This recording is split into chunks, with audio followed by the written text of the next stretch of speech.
I made my husband stand under gold Christmas lights while his boss held my waist for the company photo. I laughed close to Graham's face, touched his sleeve, and let everyone see Miles watching from the edge of the ballroom without his badge. I called it honesty. I told myself I was proving he had no fire. By Monday morning, his ring was inside a folder on our dining table, and Graham would not even answer my message. My name is Cressida Vale. I was 35, and I worked as a senior image consultant for luxury retail brands, which meant I got paid to make rooms tell people who deserved to be seen. I called that skill. Of course, at home, I had started using the same skill like a weapon. The thing is, Miles had not become weak overnight. That would have been easier to explain. He became small to me slowly, through clean shirts, checked calendars, polite emails, and the quiet way he moved around powerful men as if they were furniture he could not afford to scratch. That Monday morning, before the company Christmas party week had properly started, he was standing in our kitchen polishing his black shoes with an old cloth. His silver company badge clip lay beside his coffee mug. The clip had his name, his department, and the company logo pressed into it. It looked too neat, too obedient, too much like him. He had the party invitation open on his phone. Parking details, dress code, arrival time, spouse registration. Miles read every line like the room might collapse if he missed a comma. I watched him from the counter drinking coffee I had let go cold. He asked softly if something had changed between us. That was how Miles asked for pain. Carefully, like he did not want to wake it. I told him nothing had changed. Of course, that was not true. But truth sounded needy, and I had spent too many years making need look expensive. He said I had been looking at him lately like he had disappointed me before he even spoke. He said it without anger. That almost made it worse. I looked at the badge clip instead of his face. One clip, two polished shoes. No honest answer. Years before, his calm had saved me. My first major showroom installation had nearly fallen apart the night before launch. A wall display had cracked behind the velvet panels, and I sat on the floor with mascara under one eye, convinced my career would end before breakfast. Miles came with tools, coffee, and flat shoes. He rebuilt the back support until 3 in the morning. When the client praised me the next day, he stood near the exit and smiled like my win was enough. Back then, I called that love. Now I called it invisible. My phone buzzed beside the sugar bowl. Bianca had texted that I should wear the red dress and make him remember other men still knew what they were looking at. I smiled before I could stop myself. Miles saw it. Of course he did. He did not ask who it was. He only picked up the badge clip and rubbed one thumb across the metal edge. That silence should have warned me. Instead, I decided it proved my point. By Wednesday evening, the red dress was hanging from the bedroom door like it had already made the decision for me. The velvet caught the light from the hallway and held it there, dark and rich, the way expensive things do when they want credit for being dangerous. The thing is, I did not buy it for Graham.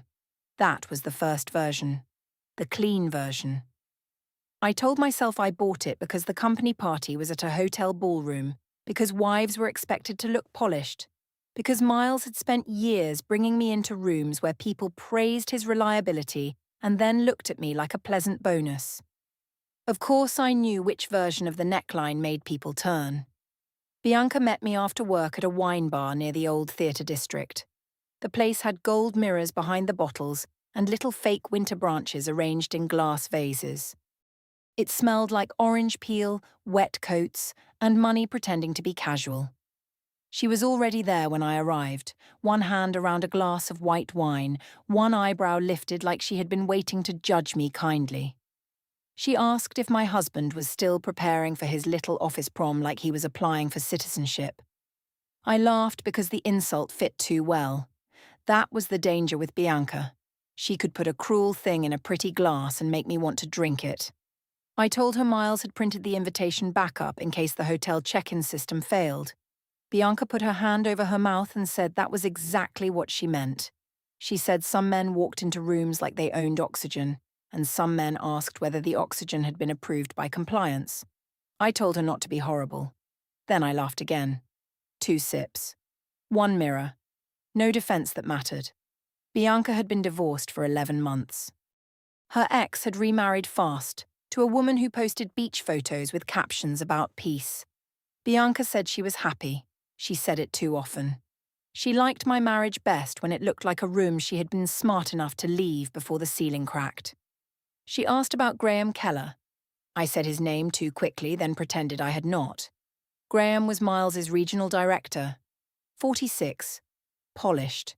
Calm in a way that made other people adjust themselves around him. He had silver at his temples, a deep voice, and the habit of smiling like he already knew the end of the conversation. I had met him once at a company fundraiser. He had looked at me, then at Miles, and said Miles had done well. It was insulting if you looked at it closely. I did not look closely then. I liked the way it made me sound like a prize. Bianca asked if Graham was handsome. I told her that was not the point. She said that usually meant yes. I told her Graham had room presence. Bianca smiled and said room presence was what women called power when they wanted to sound professional. That sentence stayed under my skin. At home, Miles was sitting at the dining table with his laptop open. He had changed from his work shirt into a grey sweater. The one I used to say made him look gentle. There was a bowl of soup on the stove and my favourite bread wrapped in a towel. He had left the warm part of dinner for me, as usual. Once that would have made me feel chosen. Now it made me feel handled. He looked up and saw the dress bag over my arm. He asked if that was for Friday. I said it was. He said it would look beautiful on me. His eyes moved back to his laptop before the sentence had finished landing. There it was. Desire with a clock attached. Praise with an email behind it. I asked if Graham had sent another emergency. Miles closed the laptop halfway. He said it was not an emergency. He said Graham wanted everyone briefed before the board guests arrived at the party because last year's seating had been messy. I heard obedience. I heard my husband making room for another man's comfort in his own house. He asked what that face meant. I told him I did not have a face. Of course I did. I had many faces. I was paid for them. He said, specific and quiet, that 2 weeks earlier at dinner with our friends, I had called him company safe. He said people laughed, then looked at him. He asked what I had meant. One named incident. One real question. That was how Miles tried to hold pain still long enough to examine it. I told him everyone made jokes. He said he knew jokes. He said that one had not felt like it was protecting either of us. What he meant was that I had hurt him in front of people. What I heard was that he wanted me to edit myself so he could stay comfortable. I said maybe he remembered jokes better than he remembered making me feel alive. He looked down at his hands. The laptop screen dimmed between us. The soup kept warming on the stove. It began to make that soft sound at the edge of boiling, a little too close to spilling. Miles stood and turned the heat down. He did not argue. That was his problem, or the version I liked that night. He did not fight hard enough to make me feel worth fighting for. Later, while I tried the dress on in our bedroom, he came to the doorway. I could see him in the mirror behind me. He did not step in. He said again that I looked beautiful. I asked if he was saying it because he meant it, or because he knew he should. He breathed out once. He said he meant it. He said he wished I could hear him without turning every sentence into proof against him. That should have slowed me down. Instead, I reached for my earrings and said he always talked like a man taking notes during his own marriage. His face closed by 1 inch. A small thing. A large consequence. The next morning, Graham's holiday note came through on Miles's phone while he was in the shower. I saw the preview because the phone was on the kitchen island. It was formal, polished, full of phrases about team culture and shared success. Graham's name sat at the bottom like a seal. When Miles came out, I asked if spouses were seated by department or if the important people got rescued from the rest of us. He dried his hands on a towel and said he thought spouses stayed with employees. I said maybe I should sit with someone who knew how to make a table interesting. Miles looked at me for 1 second too long. I smiled like I had been joking, but the room had heard me before he did. By Friday afternoon, the dress was no longer clothing. It was a plan I could still pretend was fabric. The hotel ballroom smelled like pine garlands, champagne, and hot sugar from the dessert station. Gold ornaments hung from the balcony rails. Fake snow had been scattered near the photo wall, already melting into grey patches where people stood too long. The jazz band played soft Christmas songs with no real joy in them. The thing is, I trusted rooms like that. I knew what they wanted. Good lighting, enough glassware, a little status near every table, and people would become versions of themselves they could later deny. Miles walked beside me in a dark suit, his silver badge clipped neatly to his lapel. His hand rested lightly near my back as we entered, not touching enough to claim me, not distant enough to ignore me. Careful again. Always careful. Of course, I stepped half an inch away. He introduced me to co-workers. They were kind. That almost made it worse. One woman from finance said Miles was the reason their audits did not turn into disasters. A man from procurement said Miles kept the entire division from falling apart. Someone else called him dependable. Dependable. The word moved around the room and sat at my table like an insult with clean shoes. Miles smiled when they said it. He looked almost proud. Not proud of being admired, exactly. Proud of being useful. I looked at the badge on his lapel and thought of luggage tags, filing cabinets, emergency exits. Bianca arrived 20 minutes after us in a black dress and a coat she never took off properly. She kissed my cheek and whispered that I looked expensive enough to cause a problem. I told her not to start.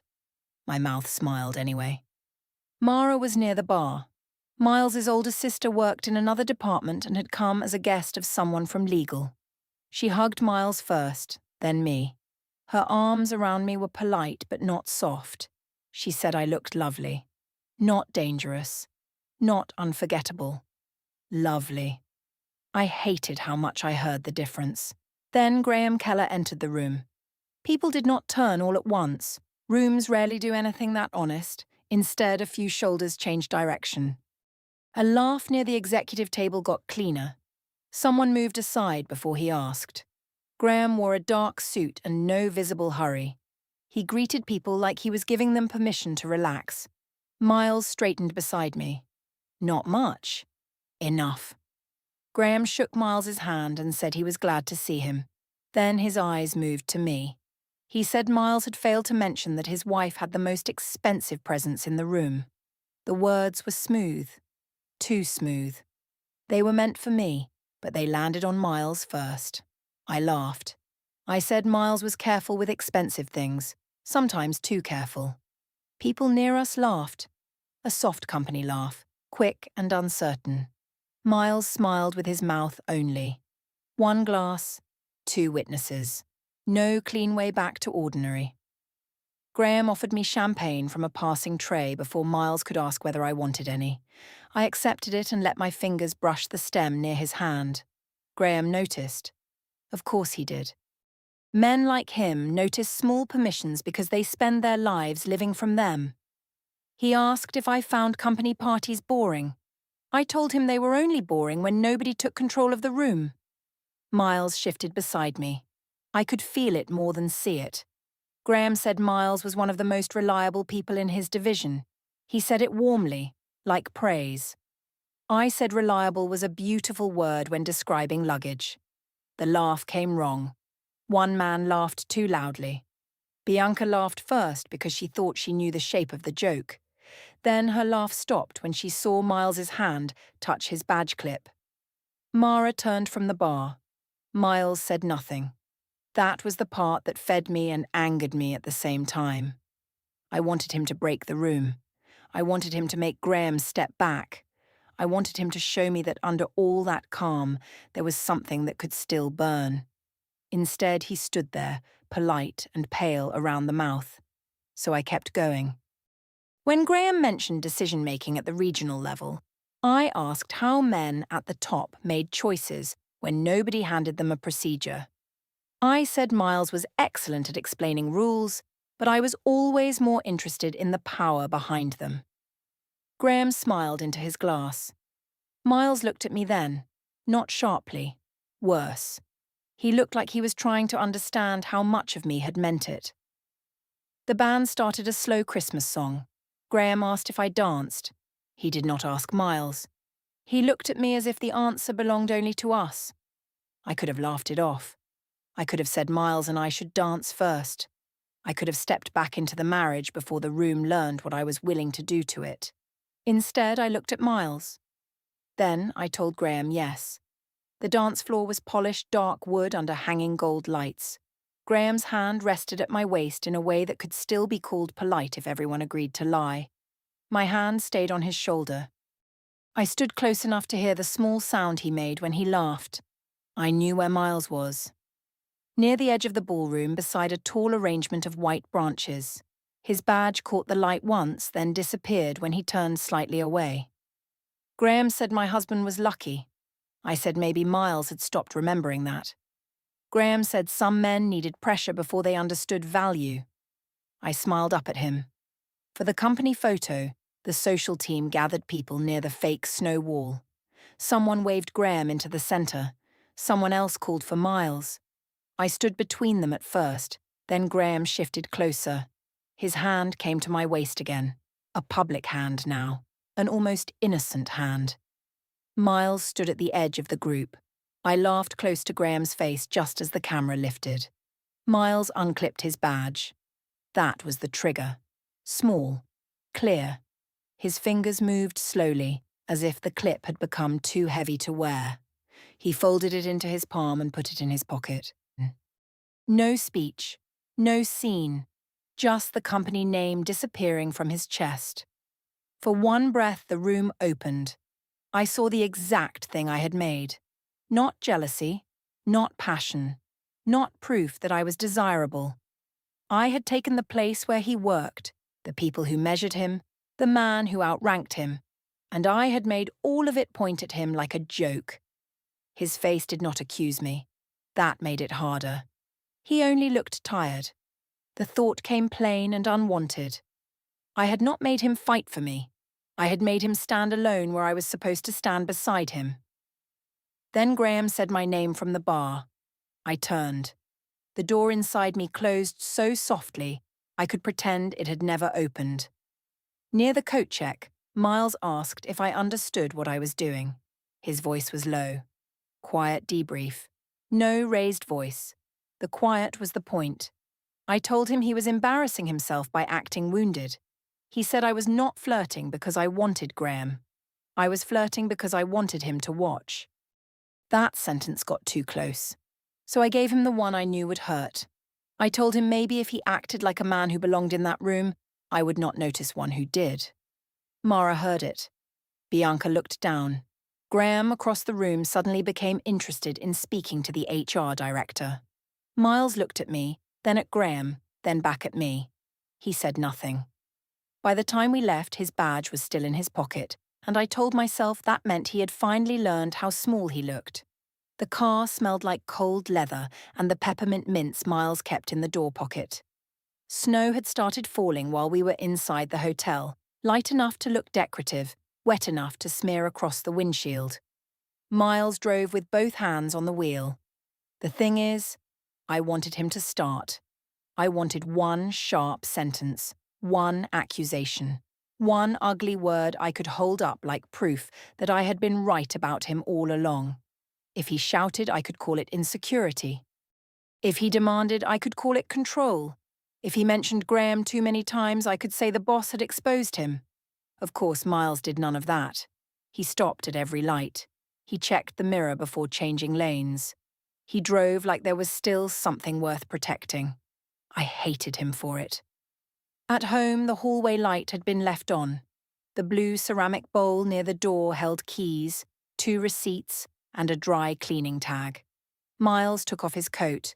Then he reached into his pocket and placed the silver badge clip into the bowl. The small metal sound touched the hallway walls. Then he took off his wedding ring and placed it beside the clip. Not thrown, not dropped. Placed. 1 clip, 1 ring. No speech.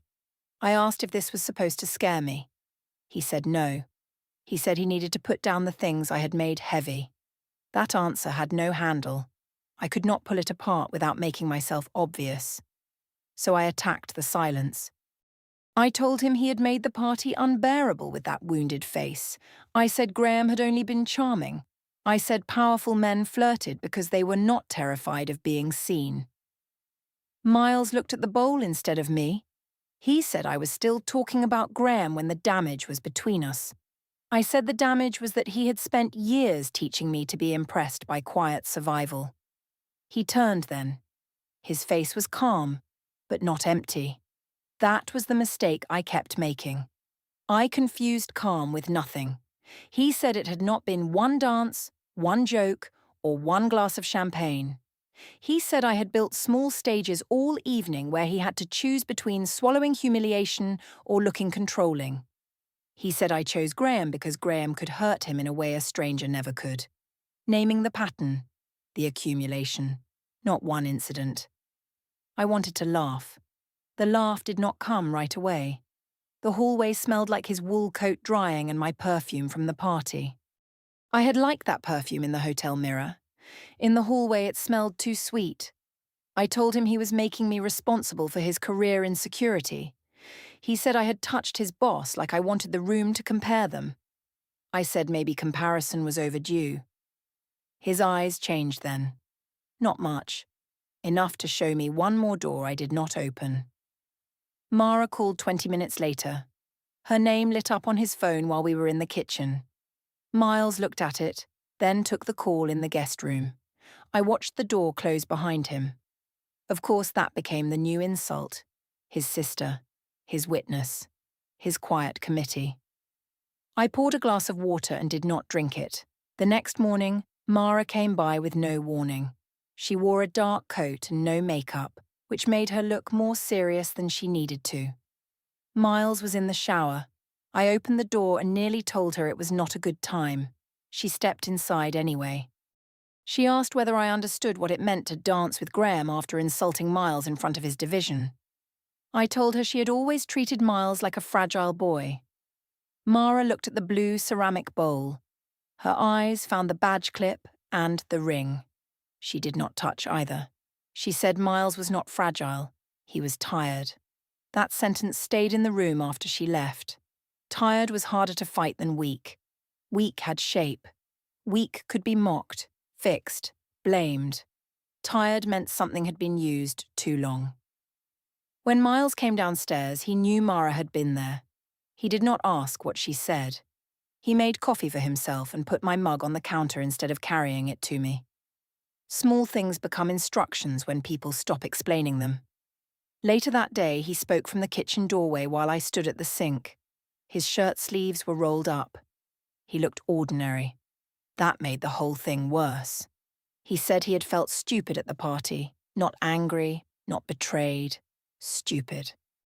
He said he had spent the week hoping I would be proud to stand beside him. He said instead he had watched me use the one man he already struggled with to prove something about him. That almost softened me. Almost. Then he said Graham's name again, and the shame in me turned back into a weapon. I told him he was obsessed with Graham because Graham exposed what he refused to become. I said Graham did not apologize for taking space. I said Graham knew what men like Miles pretended not to know. Miles looked at me for a long time. He said Graham took space because people like Miles spent years making sure the floor did not collapse under him. That was too close to respect, too close to pain. So I asked if he wanted applause for being useful. He left the kitchen. No slammed door, no final line, only movement away from me. That evening, he carried his work laptop, passport folder, and a stack of employment papers into the guest room.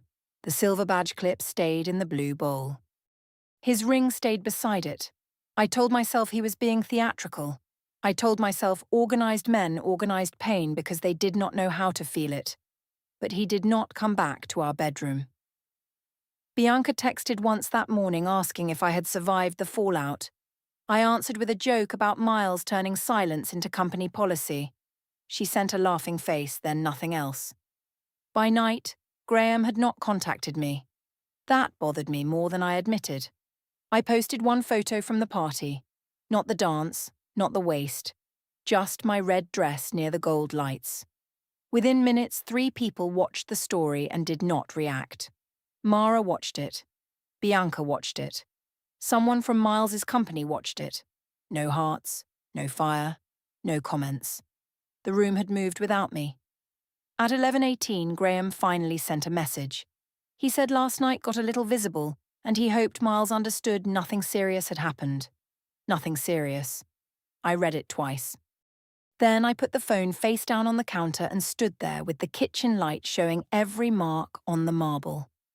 That was the first time I understood Graham had enjoyed the heat only while Miles was the one burning. Sunday mornings smelled like laundry soap and coffee Miles had made for only himself. The thing is, no one tells you how marriage changes when nobody announces the change. The house does not shake, the doors still close, the kettle still works. But your mug is in the cabinet, and his is in his hand. Of course, I told myself that was punishment. Miles moved through the kitchen with quiet purpose. He rinsed his cup, wiped the counter, and placed 2 clean towels over the chair backs to dry. He had always done practical things when words became difficult. Before, I called that care. Now I called it performance because performance made him easier to dislike. 1 towel, 2 closed doors. No apology from either of us. I checked my phone.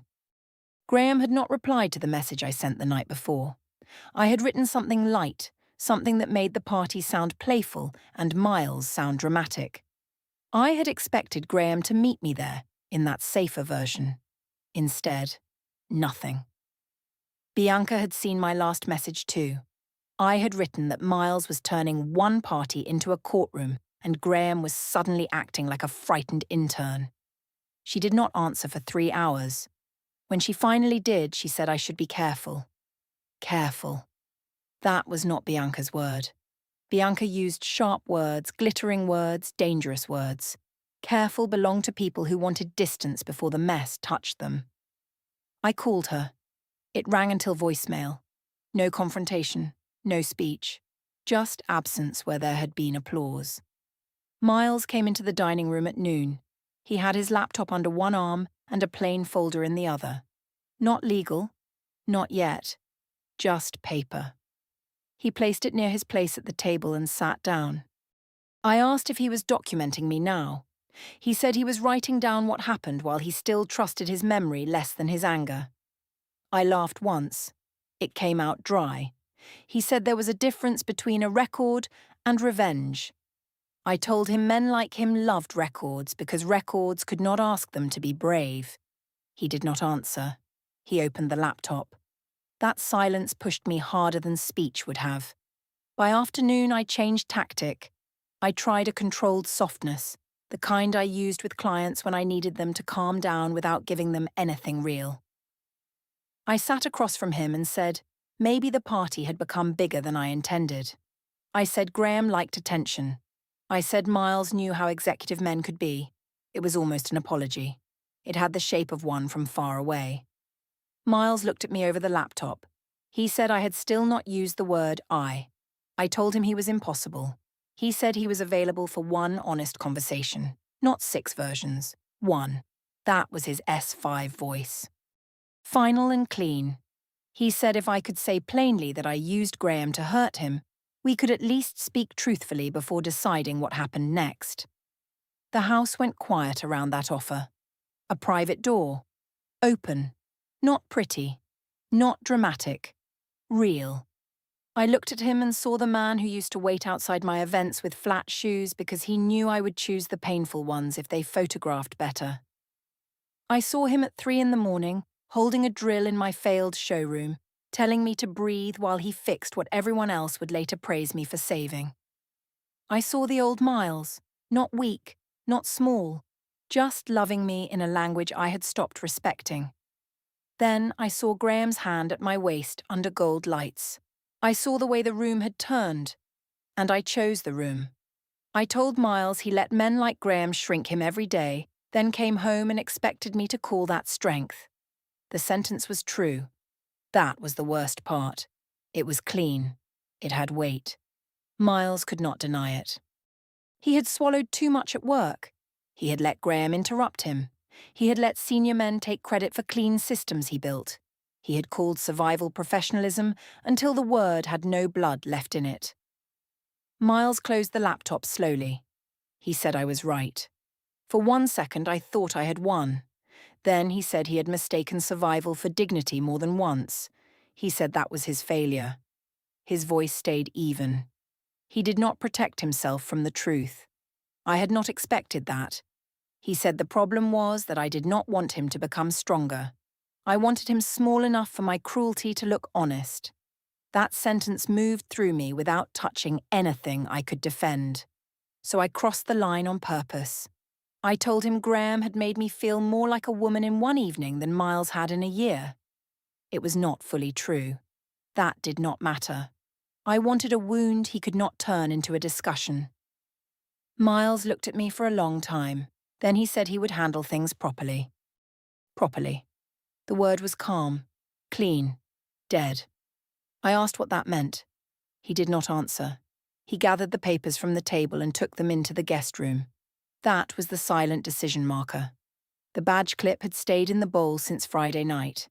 That afternoon he picked it up, looked at it, and placed it in the folder with the notes. I told myself he was building a case because he could not build a spine. The thought sounded strong until it finished. That evening I tried Graham again. I wrote that Miles was overreacting and that the party had turned strange because people had no sense of humour. Graham answered after 40 minutes. He said he did not think direct communication was wise until this settled. Until this settled. Not until Miles calmed down. Not until we could laugh about it. Until this settled. Like I was an HR issue. Like the red dress, the dance, the waist, the smile in the photo were all items to file under risk. I put the phone on the dining table. The screen stayed lit, then went dark.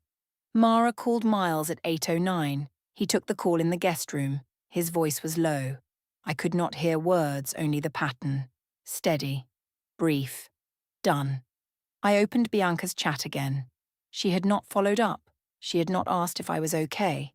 She had not sent one sharp little message to make me feel like the main character again. The circle had become quiet.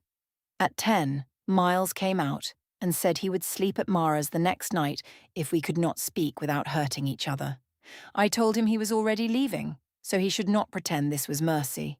He said he had been leaving since Friday. He said I had only started noticing because he had stopped asking me to come with him. No raised voice, no final performance. Their silence was more frightening than any speech because silence did not give me a villain. Before bed, I stood in the hallway and looked at the blue bowl. It held only keys and one dry cleaning tag now. The badge clip was gone. Monday morning, the dining room smelled like cold coffee and printer paper. Miles was dressed for work, but the front of his jacket was bare. No silver badge clip, no wedding ring. The red dress hung over the back of a chair because I had never put it away. The thing is, I still thought I could control the first sentence. I said we both got carried away. Miles looked at the table, not at me. Mara stood near the kitchen doorway in her coat, holding her phone with both hands. She did not speak. Her presence made the room smaller and more official than I wanted it to be. Miles placed a folder in front of me. Inside was a separation agreement draft, a temporary living arrangement proposal, and a written record of what happened at the company Christmas party. He had requested a transfer out of Graham's division. He had also submitted a formal statement to HR because 2 employees had reported the party as inappropriate conduct involving a regional director and an employee's spouse. I reached for the folder, then pulled my hand back and wiped my palm on my robe. Miles said the document was not a threat. It was the next step. Mara said softly that HR had already contacted him that morning. Simply true. Not cruel. Not gentle. I could not argue with it. I told Miles he was trying to punish Graham because he was jealous. Miles said Graham was not the marriage. Then my phone buzzed on the table. Graham had finally answered. The message was short, formal, and clean enough to survive forwarding. He said that given the HR review, I should not contact him directly again. He hoped Miles and I resolved our personal matter privately. That was Graham's departure. One message. No warmth, no risk, no woman worth protecting. After that, facts arrived without asking me first. Miles stayed with Mara for 2 weeks, then signed a lease for a small apartment near his new office. The joint savings account became 2 accounts with smaller numbers. Bianca stopped inviting me to drinks and started reacting to my stories with nothing at all. Graham did not lose his job, but he stopped appearing in rooms where my name might come up. At work, I still arranged beautiful spaces, only now I checked every reflective surface before entering them. Miles picked up his silver badge clip from beside the folder and placed it in his coat pocket. He did not put it on. I thought making another man want me in public would prove I had power. It only proved I needed a witness before I could believe I mattered. I thought Miles looked small under Graham's attention. I was the one who had to borrow another man's rank to feel tall. The silver badge clip left the house in Miles's pocket, beside the ring he did not give back to me. By Monday, he was still my husband on paper, but the man who used to come home to me had already stopped living there.